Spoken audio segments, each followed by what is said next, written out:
I should introduce myself. I'm Simon. Many of you may know me as Peter. Is that right? I remember the first time he called me Peter, I knew not what he meant. Peter, rock. I thought he was referring to things in my head. That's funny to you. Well, do you know that when I was young, they used to say that Simon and intelligence were distant relatives. I want to say something right from the start.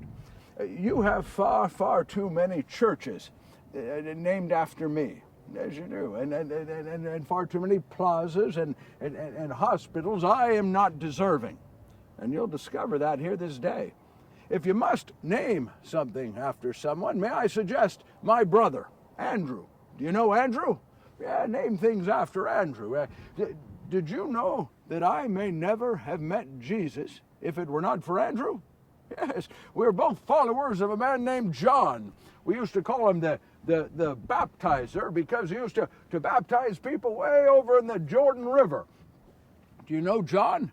Yes, interesting man, John. He used to say, the Son of Man was coming, would be here soon. Prepare ye the way, he would say. Make straight the path. Well, many of us believe that John was right. Well, one day I was there. I was on the shore of Lake Gennesaret, and I was repairing my nets. Did you know I'm a fisherman? Yes. Well, let me tell you, that's the wrong name. I spend very little time actually fishing. I spend most of my time repairing the nets. They're in constant need of repair. The fish tear through them. The sun dries them out. The water rots them. They become frayed, pulling them across the side of the boat, across the shore. They're in constant need of repair. I said to a friend, I said, you shouldn't call us fishermen. You should call us nettermen. Well, that's my humor. Well, this day I was there and I was repairing my nets, and all of a sudden, my brother Andrew came running up.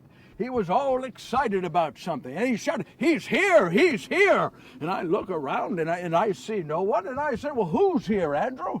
And he said, the one that John has been talking about. He's here. And I looked and I said, well, I don't see him. Where is he, Andrew? And he said, well, he's not actually here.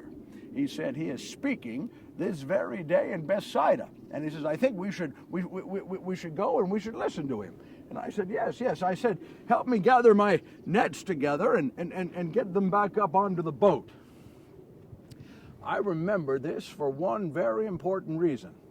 I believe it is the only time in my brother's life that he actually helped me with my nets. No, he talks about it. He'd say, oh, I'll be there, Simon, I'll help. Do any of you have brothers or sisters? Do they say, yes, I'll be there, I'll help you, and then they don't come, they don't help? Just like my brother. But this day he helped. We gathered the nets together and we put them back up onto the boat, and then we made that walk to Bethsaida. Now, when we arrived, there were 200 or 300 people there, all gathered together on one side, and another 200 or 300. There were 500 or 600 people there this day, all listening to this man speak. And we were late.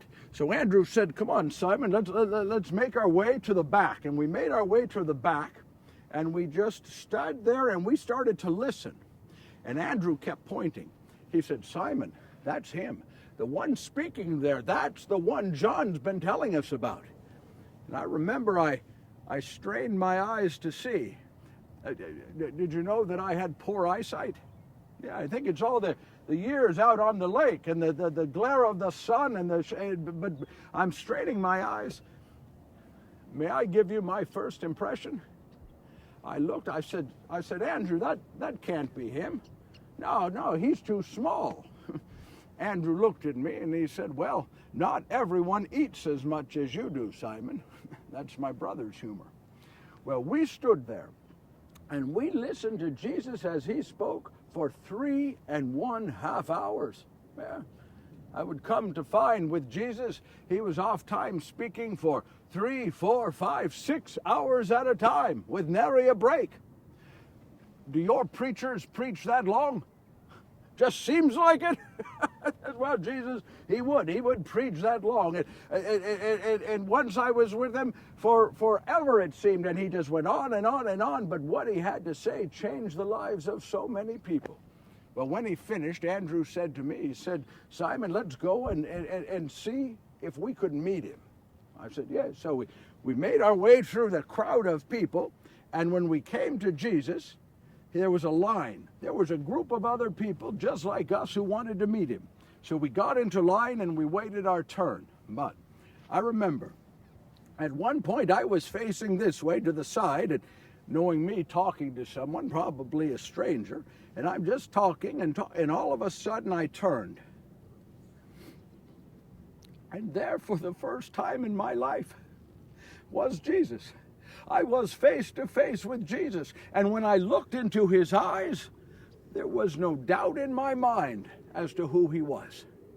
And I said to him, I said, Rabbi, I am Simon Bar Jonah, son of John. And he shook his head. He said, no. He says, you are Peter. He called me Peter. Me. Well, as I told you, I knew not what it meant at the time. I would come to find with Jesus, he was oft times saying things that, well, I had absolutely no idea what he meant. I would come to find that it would be 3 years later at a place called Solomon's Portico. But I'm getting ahead of myself. I believe with all my heart that Jesus spoke in parables, stories, yes, mainly for me, to help me to understand. May I confess something to you? Half the time I did not even understand the parable. Do you have that problem? Oh, well, let me tell you what I would do. Jesus would tell his story, and when he had finished, I'd go up to him and I'd say, oh, Jesus, yes, wonderful story, yes. May I speak with you privately, please? I always wanted to speak with him privately. I didn't want the others to know that I did not understand. And each time I asked, Jesus would take me and we'd go off together someplace, and I'd say to him, now that story you told Jesus, there you had faith the size of a mustard seed, a small tiny mustard seed, you said, could move a mountain. Would you explain that to me? And each time I asked him to explain, he took whatever time was necessary, and he'd explain it. And when he was finished, I'd say the same thing. Oh, yes, yeah, small faith, big mountain, move. Half the time I didn't even understand the explanation. But I wouldn't let him know that.